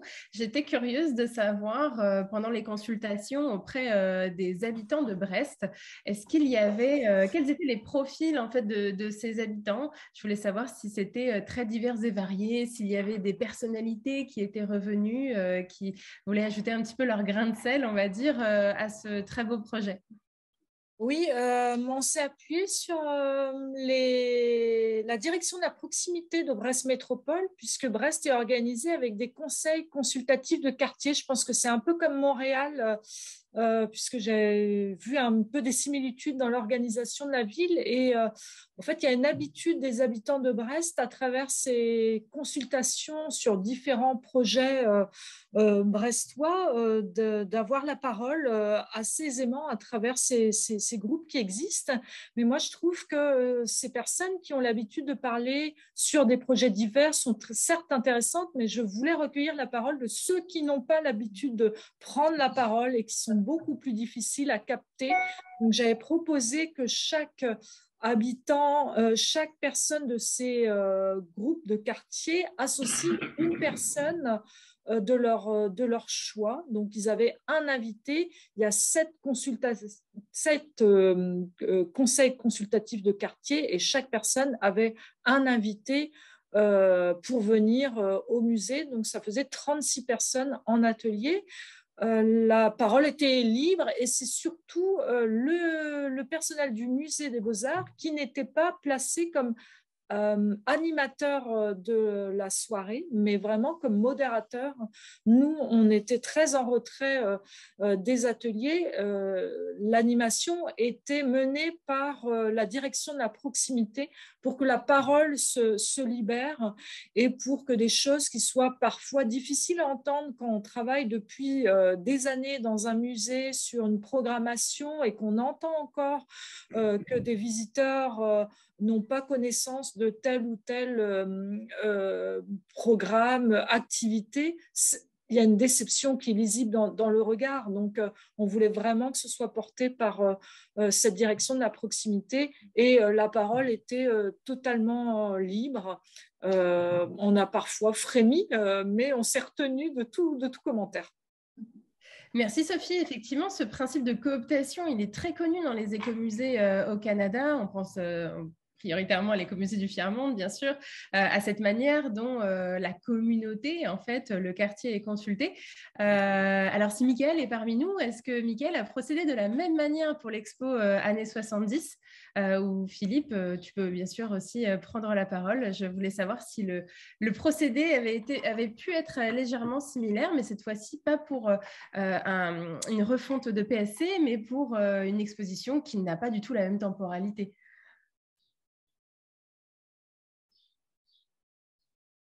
Mickaël ou Philippe? Je ne sais pas s'il va se lancer, notre camarade. Mais en fait, oui, c'était un des ressorts vraiment de l'exposition. Donc, on a un peu fait feu de tout bois. On a eu une collègue, Camille, qui nous a accompagnés, enfin une stagiaire, Camille, du Master d'Arras, qui nous a accompagnés dans ce travail de collecte. Et peut-être ce que j'en retiens, c'est que justement, il y a eu plein de sujets qui sont sortis finalement, qui n'étaient pas du tout nos sujets de départ, et notamment autour du planning familial, de l'avortement. On avait vraiment plutôt des sujets de société liés au rapport ville-campagne. Et en fait, c'était vraiment intéressant parce que cette dimension autour de la relation plutôt homme-femme a pris, peut-être à cause de l'actualité, mais pas seulement, a pris une dimension importante. Et un des aspects qui était vachement bien, c'est moi ce que j'ai retenu surtout, c'est sur les photos, on a des pattes def et on a des chemises à fleurs, mais les garçons étaient toujours en train de boire l'apéro pendant que nous on faisait la vaisselle. Ou qu'on aidait au jardin potager ou à la cuisine. Et donc cette société, elle avait changé dans les apparences, mais pas forcément sur le fond. Donc c'est vrai qu'au-delà de l'image et de tout ce que ça véhiculait, il y avait un côté très, dans cette expo sur les années 70 en particulier, puisque tu poses la question, Vanessa. Donc vous avez compris, expo, donc Mickaël Liborio était le commissaire.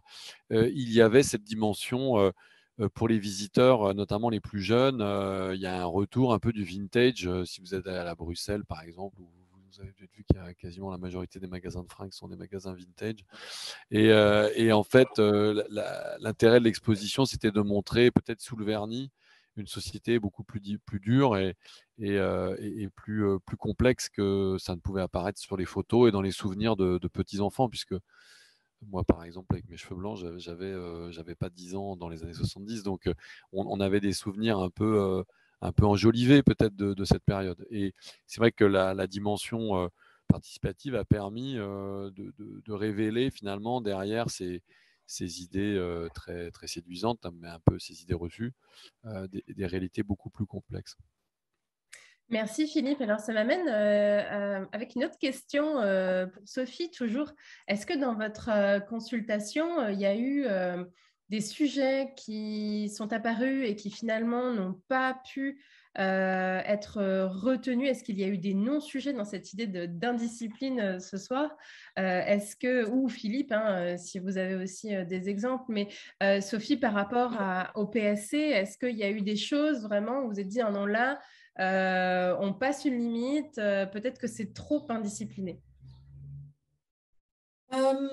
Je cherche, hein, mais je ne vois pas a priori ce qu'on aurait pu voir comme trop indiscipliné. Vraiment, moi je tiens à dire que cette parole était totalement libre et que on a été vraiment ouvert sur les attentes des publics. Après, ça commence un peu à dater, mais je pense que c'était vraiment cette dimension de recueil de la parole qui me semblait importante, et j'essaie d'être très respectueuse de ce qui était plutôt demandé, mais je dois dire qu'il y avait aussi un consensus à travers ces groupes, parce qu'on a eu 3 typologies de groupes avec la même approche au niveau de la méthodologie. Et ce qui était vraiment étonnant, c'est que on a, à la fin de l'atelier, on a réuni nos informations et il y avait peut-être 80%, 90% des données qui se recoupaient. Donc, je pense qu'il y avait vraiment un consensus sur ce musée et ses collections. Très bien, merci Sophie. Est-ce qu'il y a des questions? Donc Philippe, Non, juste un mot sur la collection indisciplinée. Effectivement, quand on a fait l'expo quand on a proposé une exposition sur le cochon en Bretagne, il y avait un gros sujet, évidemment, sur les 20 millions de cochons qui sont abattus chaque année dans notre belle région. Et en fait, ça paraissait incontournable. Et en fait, finalement, on ne l'a pas abordé parce qu'en réalité, derrière la chaîne de production, derrière même des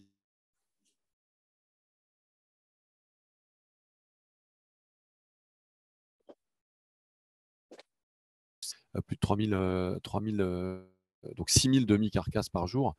Et effectivement, en fait, on n'a pas abordé ça parce que finalement, l'exposition, elle voulait évoquer la dimension très domestique du cochon dans l'histoire bretonne, parce que c'était un animal de basse-cour. C'est un animal qui était un animal nourri par les femmes, c'est un animal qu'on tuait en famille. Moi-même, j'ai des souvenirs d'enfants où on préparait les charcuteries, c'était une fête. Je vois que ça parle aussi à Sophie. Et effectivement, en fait, quand on présentait toute la partie sur le cochon aujourd'hui, les caillebotis en plastique ou en béton, etc., en fait, le visiteur ne voyait plus les cochons. En fait, il voyait tout un tas d'autres sujets qui faisaient pas écho à la première partie de l'exposition. Et finalement, de montrer cette domesticité du cochon dans l'exposition, ça suffisait par ce que je disais tout à l'heure, une partie de l'exposition est dans les poches du visiteur, eh bien, ça suffisait à ce qu'il se questionne en disant, mais et aujourd'hui, il est où le cochon? C'est vrai que j'en en vois plus, on ne les rencontre pas, on ne les croise pas. Alors, aujourd'hui, pour des raisons sanitaires, ils sont même complètement fermés, on n'a même plus le droit d'entrer dans un élevage, même si les agriculteurs le souhaitaient, ce qui n'est pas le cas. Donc, effectivement, en fait, je ne sais pas si ça répond à cette question-là, mais on avait des tas d'objets à présenter, des objets liés à l'abattoir, des objets liés... et on a... Effectivement, c'était trop indiscipliné. Là, pour le coup, le mot convient parce que, en fait, le visiteur, il partait dans le décor et on le perdait. On perdait le sujet de l'exposition. Et c'est très récemment que j'ai vu un magnifique documentaire sur les conditions de vie dans les abattoirs, les conditions de travail dans les abattoirs, où les personnes étaient interviewées en pleine nature, dans la forêt, dans un magnifique cadre naturaliste. La personne était assise comme ça au bord d'un petit ruisseau, au pied d'un arbre moussu, et racontait ses conditions de vie. Et en fait, voilà, c'est la seule fois où j'ai vu quelque chose de crédible sur la manière de livrer ces témoignages, parce que justement, il n'y avait pas d'objet et que justement, on évacuait le port sous vide, on évacuait la tranche de jambon Herta, on évacuait le supermarché, les camions sur l'autoroute. On était dans le parcours de vie et uniquement le parcours de vie. Et moi, ça, je n'ai pas su le faire. Maintenant, si c'était à refaire l'exposition, je ferais ça, ou j'irais voir ce réalisateur. Mais voilà, on n'a pas su le faire et donc on a sciemment, on est resté sur le volet patrimonial. Il faut aussi que le public soit prêt parfois. Et l'actualité fait que le débat avance et il y aura peut-être un moment plus opportun, effectivement. Est-ce que quelqu'un veut intervenir?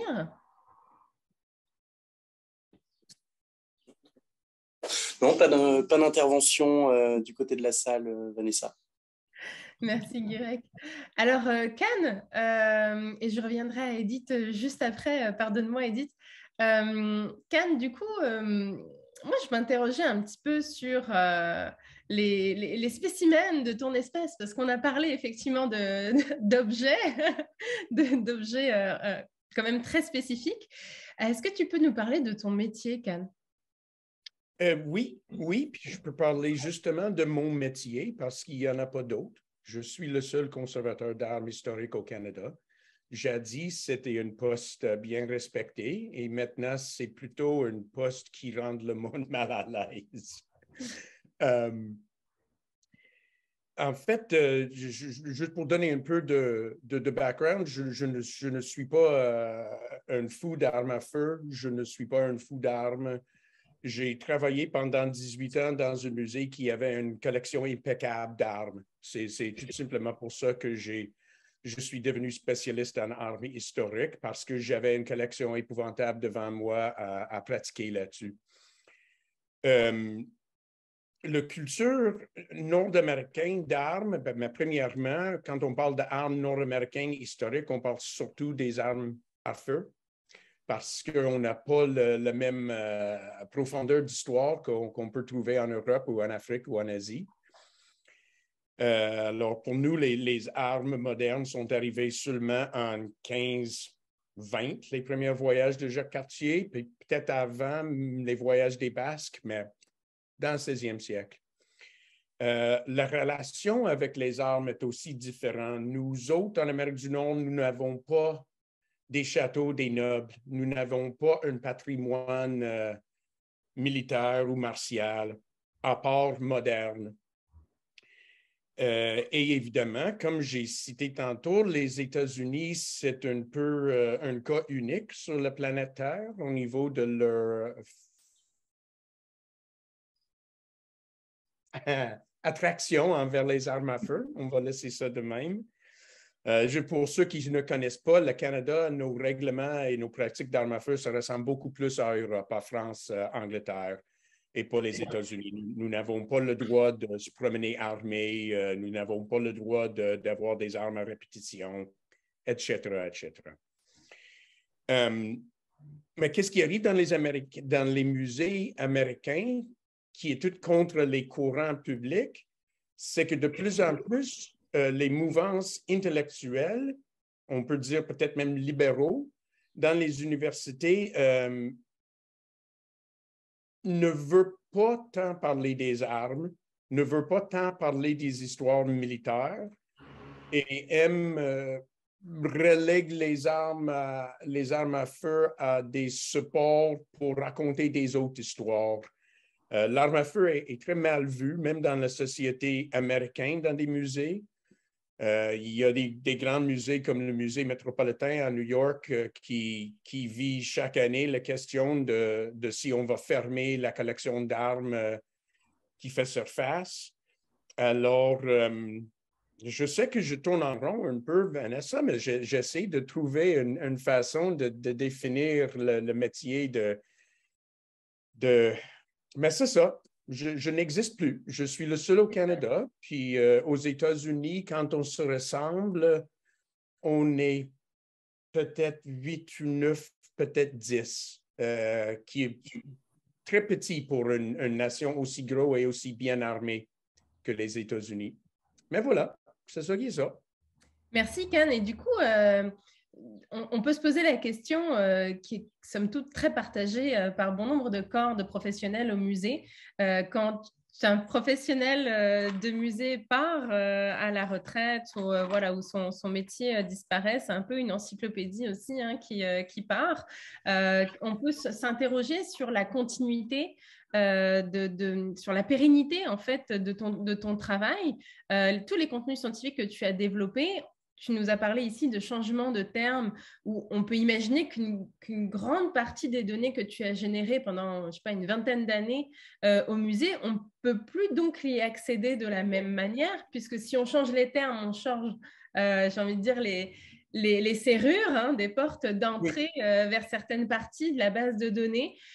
Comment, à ton avis, on peut solutionner ça avec les nouvelles générations d'étudiants en muséologie? Est-ce qu'il y a des façons de les sensibiliser? Est-ce que toi, tout seul, tu as pu imaginer comment passer le flambeau, comment parler de ça? C'est dur de sensibiliser la jeune génération enfin, je veux dire, à cette thématique-là aussi des armes, mais on sait que les armes, c'est fait pour faire la guerre et donc aussi pour faire la paix. Mais du coup, voilà, qu'est-ce que toi, t'en penses? La suite, c'est quoi pour toi? Honnêtement, je n'ai aucune idée. Comme tu dis, il faut susciter ou entraîner un intérêt, mais pour ça, il faut avoir premièrement quelqu'un qui veut se faire susciter. Parce que, encore, je parlais un peu du milieu intellectuel dans les institutions culturelles et éducationnelles. Et j'en fais partie. Je suis quelqu'un qui prône la paix, je suis quelqu'un qui ne célèbre pas tant la culture des armes ni les guerres. Mais en même temps, je suis très contre l'idée d'effacer de l'histoire. Il faut qu'on parle de tout. Et même les affaires qu'on trouve dégueulasses, ça nous donne une plateforme pour en parler, justement. Le problème, c'est que les jeunes étudiants n'ont pas beaucoup raison ni d'inspiration pour se retrouver parmi l'étude des armes, l'étude des guerres. Ça reste aussi une affaire très masculine. Mais ça aussi, ça change. C'est jusqu'à la place d'attirer plus de femmes envers notre métier, on perd tous les hommes aussi. Alors, honnêtement, je ne sais pas. La seule affaire que je peux dire, c'est n'efface jamais rien. Parce que peut-être la seule affaire que mes études et ma recherche vont survivre, c'est que peut-être dans 30 ans, après que le monde a évolué dans un autre sens, il va y avoir du monde qui va trouver ma base de données et qui vont faire « Ah, mais donc, tout le travail est fait. » Mais à part de ça, je n'ai pas de jeune acolyte qui frappe à ma porte, non. OK. Merci beaucoup, Can. Alors, Edith, sauf si la salle souhaite prendre la parole, j'insiste, puisqu'on est encore une fois entre nous, non? Peut-être? Ou une curiosité? Une nécessité d'information? Philippe, merci. J'ai juste une question pour Can. J'ai une question pour Can. Can, c'est ça? Can. C'est une question de curiosité. Il n'y a plus que très peu de personnes en Amérique du Nord. Tu n'as pas trop d'alter ego en Amérique du Nord. Mais qui quid des Européens? J'ai bien compris qu'il n'y a pas la même périodicité historique. Tu étudies les armes plutôt modernes. Mais est-ce que tu as quand même, parce que moi, quand je t'entends parler, je pense aux gens avec qui je travaille au musée de l'armée, qui, eux, sont loin de ces considérations-là. Ils sont plutôt très, très fiers et très contents d'étudier leurs collections, quoi. Oui. Il y a une grande différence entre surtout l'Europe. L'Afrique n'a pas la même culture, mais je parle d'un continent, mais on trouve en nord d'Afrique, on trouve des musées semblables et des collections d'armes, mais non, cette gêne n'existe pas en Europe encore.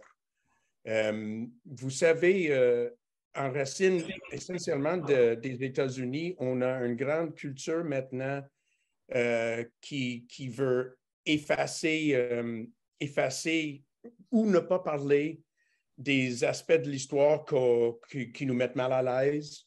Il y a la grande idée je ne sais pas si vous avez ce concept de trigger warning chez vous, mais chez nous, ça c'est l'idée que chaque professeur ou professionnel doit identifier les possibilités de faire peur à son audience. Par exemple, si je présente un mythe grec qui contient un viol, je dois dire avant que je fais ma présentation à tout le monde, je vais parler de la viol. Si ça vous mettez mal à l'aise, s'il vous plaît, quittez la salle ou dis-moi et je vais ne pas en parler.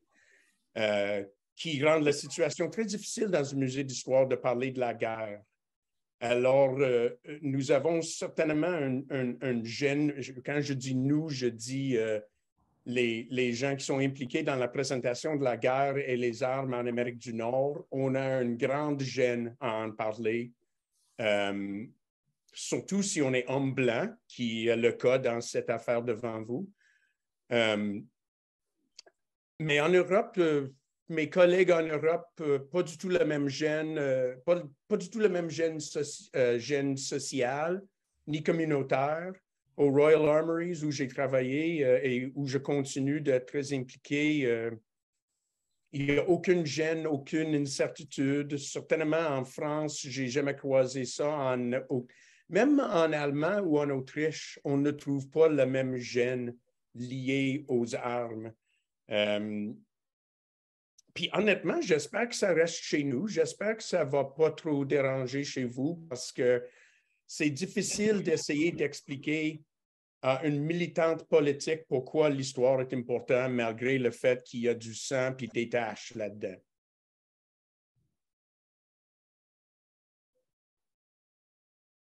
Et c'est moi. Philippe. Est-ce que j'ai répondu comme il faut? Ah oui, tout à fait. Est-ce que vous souhaitez intervenir, Philippe?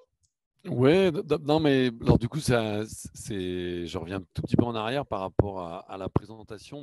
Moi, en tant qu'ancien responsable d'une équipe de chercheurs de l'inventaire général du patrimoine culturel, j'ai kiffé la présentation de Cannes parce que il y a tellement, tellement, tellement notamment sur le bâti rural, sur les meubles anciens, c'est pas du tout aussi politiquement complexe que ce que tu viens d'évoquer, mais c'est exactement la même histoire finalement. On colporte énormément de choses. Bon, je passe rapidement, vous le savez, mais le nombre de maisons de tisserands avec un atelier de tisserand qui est appelé étable par l'ensemble des... Parce qu'en 1950, il y avait des vaches dans cet atelier. Voilà, c'est un peu un des drames de l'histoire bretonne, mais il y en a beaucoup d'autres. Et ça vient entériner la carte postale prise à Guérande où on voit des vaches dans la même pièce que... Et puis les paysans étaient réchauffés par les vaches qui étaient dans la même pièce. Oui, dans le Jura peut-être, mais en Bretagne... dans la immense majorité de la Bretagne, ça n'a jamais existé. Donc, c'est des choses, je pense, moi en tout cas, ce que je voulais dire par rapport à ce que vous venez d'évoquer, c'est que souvent j'entends, mais est-ce que ça va intéresser les jeunes finalement? Est-ce que c'est encore un sujet de société? Mais tu veux montrer des meubles anciens, mais qu'est-ce que tu vas dire? Ben, je vais expliquer les assemblages, je vais expliquer la symbolique des décors en 1850 qui sont abandonnés en 1970. Mais ouais, mais ça intéresse qui ça? Et oui, mais si, bah, moi en tout cas, j'ai pas envie de lâcher. Voilà, merci Cam. Je suis pas d'accord.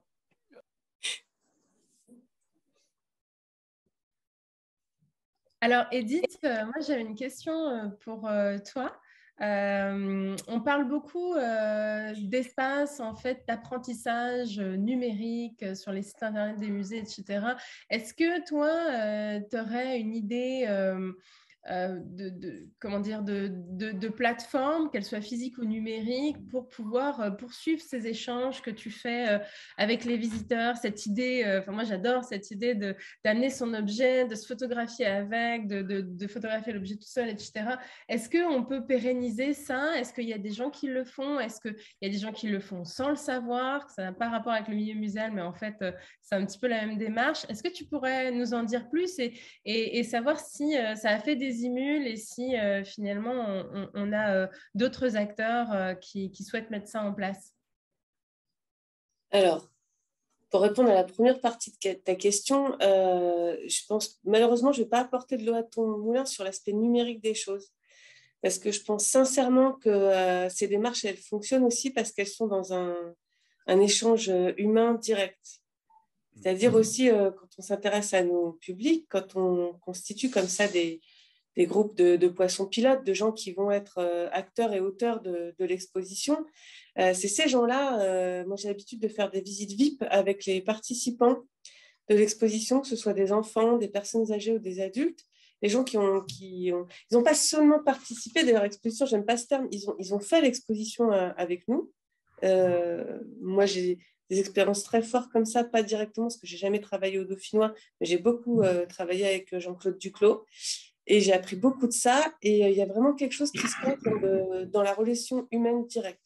Je suis pas sûre, mais j'ai pas la bonne parole. Je suis pas sûre qu'en numérisant ça, qu'en faisant une plateforme numérique, on puisse garder cet aspect vivant. Ne serait-ce que parce que la communauté numérique, elle est bien plus normée qu'on le croit, souvent quand même. Ne serait-ce que par les algorithmes, on finit par croiser que les gens qu'on connaît, même si on ne pense pas que c'est notre groupe. Et la deuxième partie, est-ce qu'il y a des émules? Alors, en musique, je me rappelle de la chanson d'exposition Si on chantait la la la la, où les personnes qui ont travaillé sur cette exposition, les chercheurs avec des témoins, enfin des personnes qui ont été collectées, ont créé une plateforme avec une carte où on pouvait continuer à écouter les musiques. Et je sais que ça tourne bien, mais c'est aussi parce qu'il y a une valeur assez universelle et un certain temporel de la musique qui fait que c'est un média avec lequel on partage bien numériquement. Voilà, je ne sais pas si j'ai répondu à toute ta question. Après, voilà, moi j'ai vraiment à cœur, que je vous entends, mais Moi, j'ai vraiment à cœur les histoires de mémoire parce je vais pas résumer ici 5 tomes, je sais pas combien, de Pierre Nora, mais il y a bien cette histoire d'histoire et des mémoires et que être le porteur de la culture d'une société, c'est aussi en voir tous les interstices et tous les composants et pas seulement reprendre un vocabulaire un peu militaire, peut-être pas seulement la culture des vainqueurs en fait. Et ça passe aussi par chez nous, par les femmes dans les années 70, par le fait qu'on ne prenne pas les paysans pour des gens qui avaient des mœurs étranges et stupides. Enfin, voilà, c'est tout ça. Il y a beaucoup de boulot et c'est ça qui, à mon avis, doit aussi rentrer dans l'exposition parce que ce n'est pas un médium. Mais encore une fois, je pense vraiment que ce n'est pas juste là pour distraire, quoi. C'est aussi là pour faire réfléchir. Voilà. Merci Edith. Alors, est-ce qu'il y avait des commentaires directs de ton côté?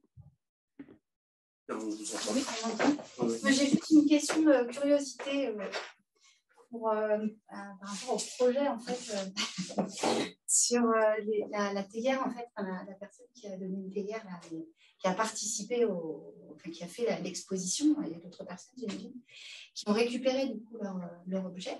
Est-ce que certains ont souhaité laisser leur objet au musée? Est-ce que ça entrait dans la collection de manière... Alors nous, malheureusement, ça n'entre jamais dans la collection parce qu'il n'y a pas de collection. Ah oui, c'est vrai. Par contre, je peux vous parler d'un autre phénomène qui est tout à fait satisfaisant pour les gens qui ont travaillé sur ce projet. C'est que du coup, la valorisation culturelle de l'objet et le travail photographique, documentaire a rendu fiers les personnes interrogées. Donc, finalement, c'était un peu une question difficile parce que Philippe, c'était avec les cochons, mais nous, c'était avec l'identité. Hein. On avait une partie de l'exposition sur l'identité. Qu'est-ce que l'identité française? Bon, autant vous dire qu'on n'a pas cherché à répondre à la question, mais que du coup, on avait défini ces 6 profils. Il y aurait pu en avoir 8, 10. Mais ces gens-là ne sont pas forcément des gens qu'on voit au musée parce que ce ne sont pas des gens issus de l'élite. Et du coup, après, dans leur famille, dans leurs proches, dans leur entourage, dans les gens qui les reconnaissaient même, il y avait une certaine fierté à avoir apporté son écho. Et ça ne se passait pas au musée, ça se passait chez eux. C'est-à-dire que la théière, les gens voulaient la voir, par exemple. Les gens voulaient voir le thé. C'est la théière qui était au musée. Donc, il y a quand même quelque chose... Je veux dire que les gens est-ce que ces personnes se sont appropriées, est-ce qu'ils se sont rendus compte qu'ils appartenaient un peu au musée? Oui, complètement. Pour eux, leur histoire est rentrée dans l'histoire. Voilà.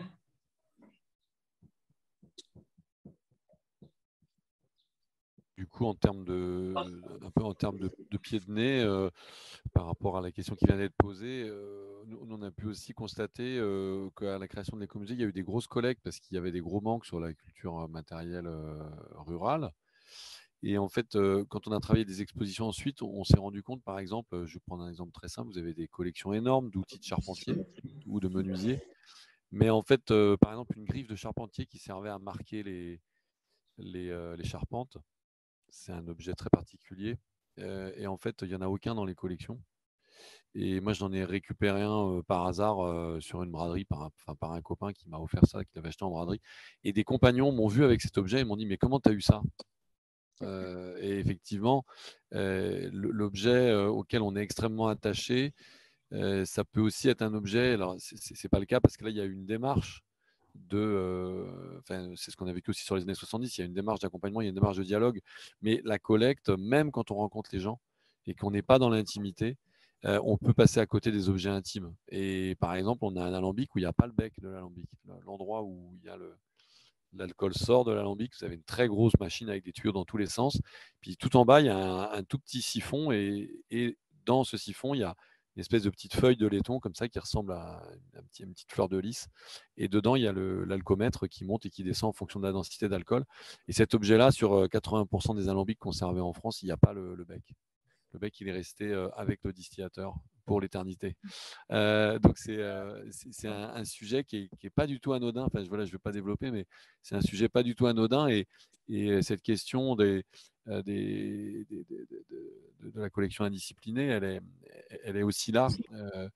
Et effectivement, on peut avoir plein d'opportunités de rentrer des très beaux objets, mais on peut rater l'endroit où ça se cristallise, il reste chez les gens, il ne rentre pas au musée. Et c'est pour ça que ces démarches sont fondamentales à mes yeux, au-delà de la médiation et de l'exposition, ils sont aussi fondamentales pour les collections, pour la constitution des bases de données.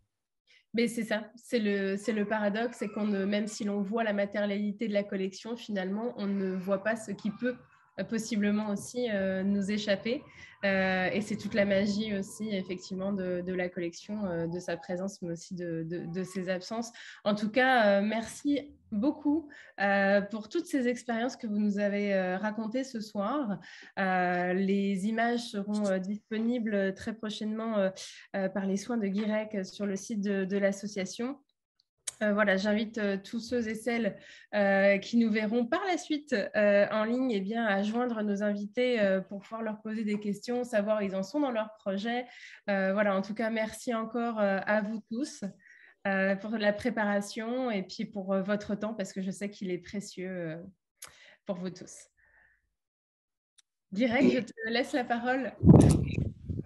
Simplement un mot du coup pour déjà remercier Vanessa pour l'organisation de ce cycle et de cette rencontre, les participantes, les intervenantes également, et puis Bretagne Musée également qui nous accompagne dans l'organisation de ce cycle. Vous retrouverez donc cette rencontre muséo dès demain sur notre compte YouTube en ligne et on vous donne rendez-vous à la prochaine rencontre, donc le 20 juin à la Cité de la Voile. Voilà.